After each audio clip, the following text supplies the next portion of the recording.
All right, today on 2.7, we're going to be looking at the second part where we're going to be solving a linear inequality. And a linear inequality, when you solve this, is pretty much like solving an equation. You try to get the variable on one side of the equation. We typically write our answer in interval notation, and then we typically do a number line graph. Okay, a couple of things that are pretty important on this. The way I'm going to teach this is you try to isolate the variable on the left-hand side is the way I usually do that when I'm teaching this, but it doesn't really matter. You can put your variable on the right-hand side, but it's important that you understand these two things are the same thing. X is less than 2 and 2 is greater than X mean exactly the same thing. A way that sometimes teachers will teach this to kids is, Pac-Man. If anybody even knows what Pac-Man is anymore, it used to be a video game. They would always say Pac-Man eats the bigger number, like that. So if it orients kind of like this, the bigger number is always the one that Pac-Man's going to eat. Okay, so anyway, if you don't know Pac-Man, be sure that you find out what Pac-Man is. I don't know, most people probably still know. Okay, so let's go ahead and start with this one down below here. So we're looking at this inequality. 9x subtract 10 is less than negative 16. So what I'm going to do is I'm going to try to isolate this x by itself. Okay, so I want to get rid of the subtract 10. The opposite of subtracting 10, the operation that undoes that, is adding 10 to both sides. So I'm just going to add 10 to both sides. That's going to leave 9x less than, just bring it down, negative 16 plus 10 is negative 6. Okay, then one more step will complete that. We now need to divide both sides by the number in front. So what we're doing is we're undoing the operation of multiply by 9 by dividing. That ends up leaving us 1x is less than negative 6/9. And negative 6/9 is a fraction you could reduce. Both of those numbers divide by 3, so you would get negative 2/3. Okay, so the answer to the problem, typically sometimes we write this in what we call a set builder notation. We would write the set of x such that x is less than negative 2/3. That's one way to write the answer. We call that a set builder notation. Okay, now if you were looking at a number line where x is smaller than negative 2/3, so the numbers that are smaller are going to be to the left of that. So negative 2/3 is between 0 and negative 1. You're going to put a parenthesis there on the 2/3, and then you're going to shade to the left like that. Okay, so that's how your number line graph would look. It'd be like that. So interval notation, always, when you're doing interval notation, you always kind of have a beginning, comma, and then the end of the interval. It's always like that. So since this goes to negative infinity, we start with negative infinity, then we stop this at negative 2/3, and then we use the parenthesis. Okay, so that's how the interval notation would go on that problem then. Okay, so again, the number line and interval notation are saying the same thing. The graph is visually telling you that every number below negative 2/3 is a solution to this inequality then. Okay, now there's a few things about inequalities that students a lot of times I don't think quite grasp, but you can tell you're right, and this is really what this means, is if you picked any number, like say like negative 1 and plugged it in, this is what would happen. If you did 9 times negative 1 minus 10, that would give negative 9 minus 10 is negative 19. And see, that is less than negative 16.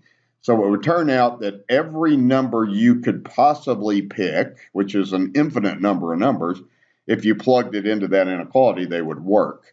However, if you plugged in a number out here, like say you picked 3, if you plug that in, look what happens. So if I plug in 3, I'd have 9 times 3 minus 10. That would be 27 minus 10 is 17, and that's no longer less than negative 16. Okay, so that's what's going on. All these numbers out here do not satisfy the inequality. And one last thing I want to do on this is I want to plug in negative 2/3. So if I do 9 times negative 2/3 minus 10, well, let's see, 9 divided by 3 is 3. 3 times negative 2 is negative 6. And then notice that that is the same as this. Now, that's not true. Negative 16 is not less than negative 16. It's equal to negative 16.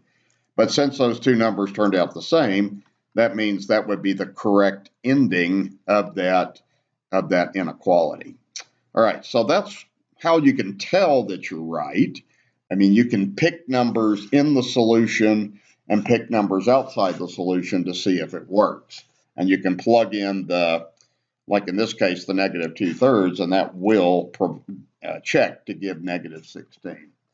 Okay, so now I'll move down to this next problem here. And from here, we'll just kind of work out some of these situations. On this problem, you have 12x minus 14 is greater than or equal to, this time, 2 times the quantity 5x subtract 5. So I'm going to bring down the 12x minus 14. I can't do anything with that because those are unlike terms. I can do a distributive property here to get 10x subtract 10. Now I've got a situation where I've got variables on both sides. And what I like to do is keep this thing right there. Keep the 12x. You want to keep your variable on the left-hand side. And I like to work with my variables, get my variables in the right place first of all. So what I'm going to do is I'm going to subtract 10x from both sides.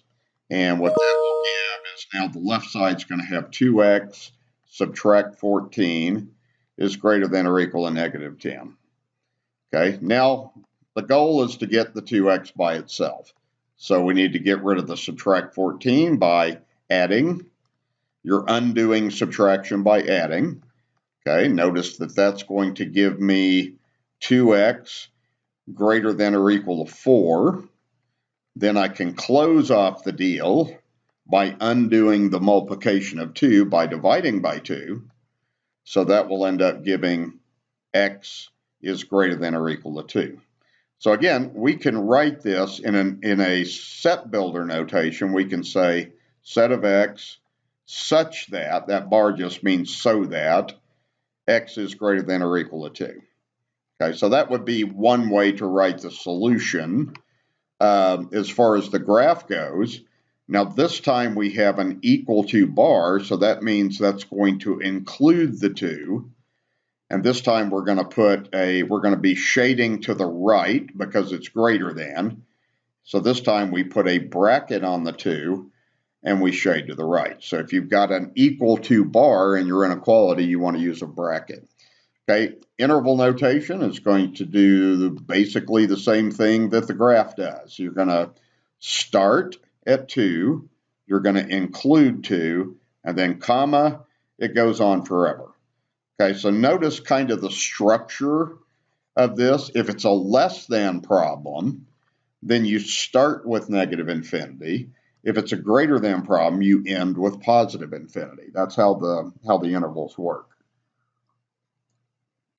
Okay, now moving down to the next problem. And so you could check this the same way. You could pick a number bigger than 2 and plug it in, and it would work. You could pick a number smaller than 2, and it would not work. That's the idea on that.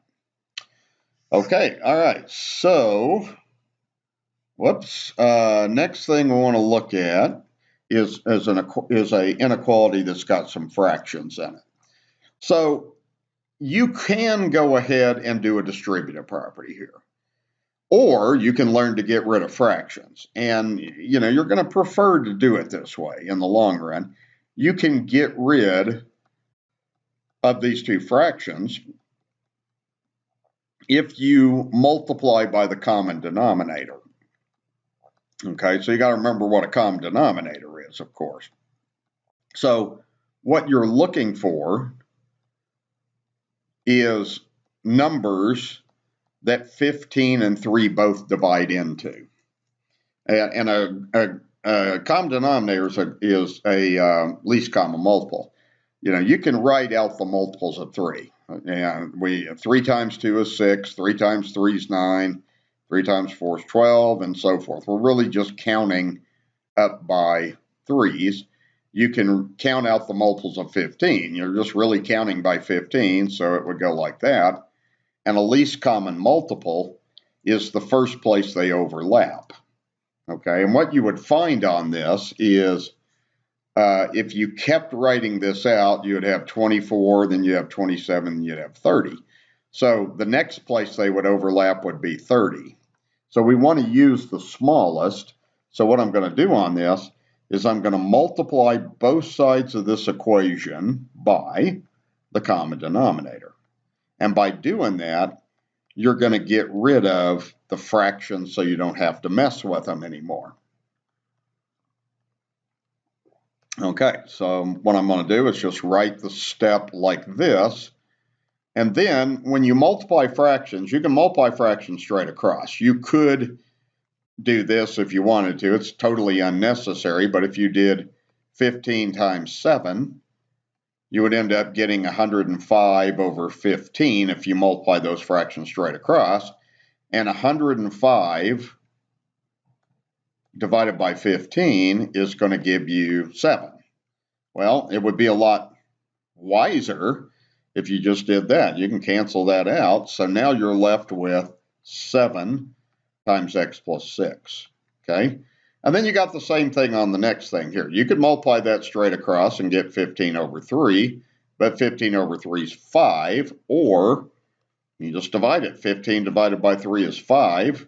So now what you're left with is greater than 5 times x plus 3. So see, by doing that, you don't have to worry about the fractions anymore. So that's a good way to do this. Now it's pretty standard. What you would do from here is do your distributive property. So you would have 7x added to 42 is greater than 5x plus 15. Okay, like that. Now what we have over here, we have the same situation we had on the last problem, is we have variables on both sides. So I like to keep the variable on the left side. So I'm not going to get rid of the 7x, I'm going to get rid of the 5x. That's a positive 5x, so subtracting it will get rid of it. Okay, so we get on the left side 2x plus 42 is greater than 15. Okay, now the next thing is I want to get x by itself. So I'm going to subtract 42 from both sides. Okay, and then just kind of write out what I get from here. That's going to leave 2x here greater than, and then you could take your calculator if you wanted to and do 15 subtract 42, which is a negative number. So that's negative 27. Okay, and then you got one more step you do here. We need to get x by itself. So now we're going to undo the operation of multiplication by division. So we end up getting, for this one, we get x is greater than negative 27 over 2. Okay, so we know that when we graph this, we're going to be greater than is to the right. We have we don't have an equal to bar, so we're not including, so we're going to have a parenthesis like that. So really what we need to do on this one, and I may have to kind of change my scale a little bit. If I do negative 27 divided by 2, that gives me about 13.5. So it's really x greater than negative 13.5. All right, so here's what I'm going to do. Okay, my number line doesn't go out that far. So I'm just going to, go out here, and I'm going to put negative 13 and negative 14 out there. And then I'm going to put the parenthesis, and then I'm going to shade to the right like that. Okay? You don't have to write all of these numbers on your number line, but you always need to at least have 0 and the two numbers that you fall between. Okay, now interval notation, again, starts at negative 27 over 2. I'm going to put the fraction. It's also okay to put negative 13.5. Goes on forever. So you would get this as your interval notation answer, and that's what your graph would look like. Okay, so really, when you solve an inequality, you're doing the same kind of thing that you do if you solve an equation. Okay, so what I'm going to have you do is pause the video right here and do the next two problems. And as soon as you have completed these two problems, then you want to resume the video and see if you did those right. Okay, so this is what you should have done on these problems. So the answer to number 1 was, in the interval notation, it's negative infinity to 8. Number line, it's a less than or equal to problem, so you have a bracket at the 8, shading to the left. Okay, and this would be the steps I went through. I did a distributive property, and then I isolated the n by itself. Okay, all right. You can pause here if you need to look at that or correct yourself. I'll move to the next page and show you what you should have got on this. Okay, so this one, the answer was, in interval notation, is parenthesis negative 94 over 11 comma infinity. It's a greater than, so we're shading to the right. And again, we do not include the endpoint, so we have to have a parenthesis like that. So the way I did this is the common denominator of 4 and 5 was 20, so I multiplied both sides by 20. Now, you notice on here that I went ahead and just multiplied the fraction straight across to get 60 over 4, which is 15, and 20 over 5, which is 4. You could have also done this. You could have went through and just reduced that. You would have got 15 that way, saved a step. 20 divided by 5 is 4, and you would have got the same result. Okay, and what I did is I took my calculator and just did negative 94 divided by 11 to get negative 8.5, and then I could use that to estimate where I was on the graph then. Okay, so that will take care of that part. Next thing we'll go on to is what happens when you are solving an inequality and you multiply or divide by a negative number. Okay, so next I'm going to look at is an important fact that you do when you solve an inequality. So when you solve an inequality, anytime you multiply or divide both sides by a negative number, you have to switch the inequality sign. You know, the greater than changes the less changes to greater than. So here's the reason why this is true. It's important to understand the why part here. This is a true inequality. We know that 3 is less than 6. Look what happens on this problem if I divide both sides by positive 3. Okay, so what's going to happen is I would get 1 less than 2, which is still true. Yes, that is still true. So when we divide by a positive number, nothing changes. This is still less than, the left side still less than the right side.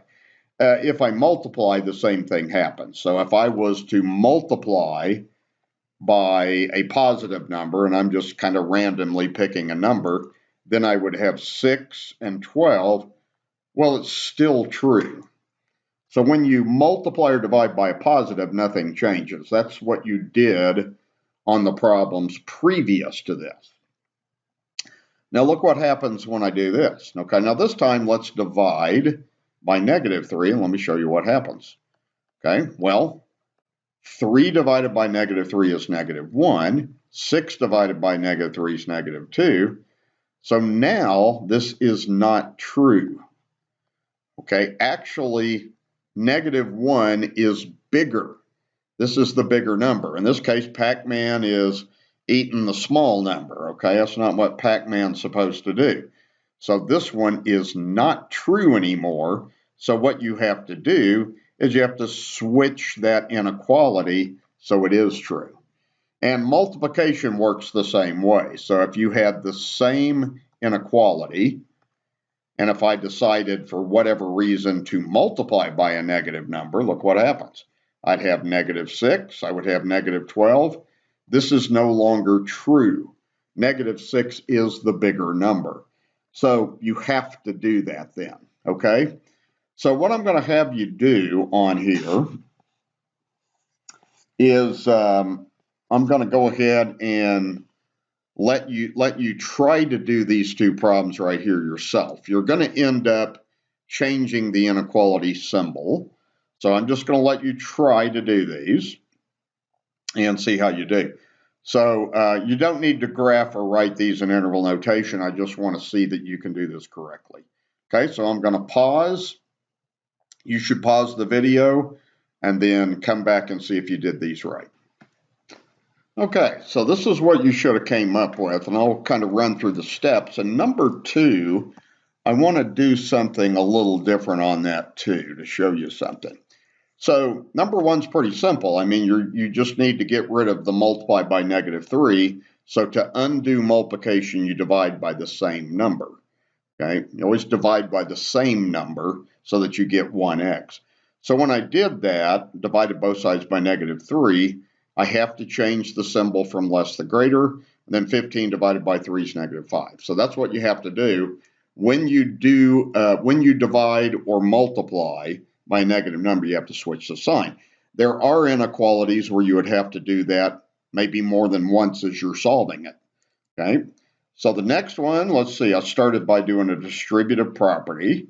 So you get -12 plus 44. Now I'm not changing the sign right here because I'm not doing that. -4 is not being multiplied by both sides of the equation. It's just distributing. Okay, now I'm going to choose to get rid of the 12r, so I'm adding both sides. When you add to both sides, nothing changes. So just greater than comes down. Now I'm going to subtract 16 from both sides. Same thing, if I subtract, nothing's going to change. Okay, so now I get -4r is greater than 28. Now what I need to do is divide by -4, and now because I'm dividing, that's when I change the sign. Okay, now I want to show you all a little alternative on this problem. This is kind of an important thing to pay attention to too, is I'm going to start the problem the same way just by doing the distributive property. Ultimately, it's up to you which side you get the variable on. So I'm going to do this a little bit different. This time I'm going to add 16r to both sides. And when I do that, I'm going to have 16 is greater than 4r plus 44. Then I'm going to subtract 44 from both sides. And when I do that, I'm going to have -28 is greater than 4r. Okay, now I got to undo the multiplication of 4. So now notice what happens is I divide by a positive number. So nothing is going to change. And I end up getting this answer. So what's important is that you all understand that these two answers are the same. Try to think of Pac-Man. Pac-Man is gobbling up the biggest number. Okay, so it is orienting the way it's supposed to. This says r is less than -7. This says -7 is greater than r. It says the same thing. Okay, so r is actually a smaller number than -7 is. Okay, so those two things mean the same thing. You can write the answer either way, but interval notation on this problem can only be written one way. That's the only way to write interval notation. Okay, so think about that. It's okay to get the variable on the right-hand side, but you need to be aware of when you do that, of how to write that in interval notation. This is still the same thing. You've got this, what this says is r is smaller than -7. Over here it says the same thing. R is smaller than -7. Okay, so think about that. Okay, we'll go to the next stage here. Now I'm going to close this part of the video off here, and then I'll have another video for the last part of this.